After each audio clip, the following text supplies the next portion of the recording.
Albums you should listen to. Bob Dylan, Blood on the Tracks. Bob Dylan's 1975 album Blood on the Tracks is one of those albums that everybody seems to have heard of, but not enough people have listened to in full, which is a shame because it's one of Dylan's strongest records. Of course, from an artist like Bob Dylan, you would be expecting good lyrics, and buzz are present throughout, but even apart from the mournful and bittersweet writing, there's lots more to appreciate here. Most of the tracks have strong melodies and hooks, even though most of them don't have choruses as such. More typical instead is a single line repeated at the end of each verse, that line often being the title of the song or a variation of it. Because of this, the tracks here feel comforting, even despite the lyrics of each verse telling different parts of the story. My favourite track on this album is a great example of this idea, that being Lily, Rosemary and the Jack of Hearts.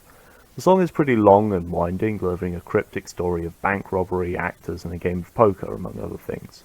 But the hook at the end of each verse and the strong bass keeps the song moving, so it never feels stale, and in spite of the fact that every verse has exactly the same melody, and there are, after all, quite a lot of them. I know a lot of people who consider this to be one of the weaker tracks on the album, maybe because it feels less thematically consistent than other songs like Tangled Up in Blue, which has a much simpler and more cohesive theme of love and heartbreak. However, I like the way Lily, Rosemary and the Jack of Hearts is cryptic, and it touches on a lot of different themes and metaphors. Maybe in part because it reminds me of Dylan's work in the 1960s, where he often writes in a similar style. As always, it's hard to choose a favourite lyric from such a brilliant and lyrically dense album, but I'll choose this. She was thinking about her father, who she very rarely saw, thinking about Rosemary and thinking about the law, but most of all, she was thinking about the Jack of Hearts.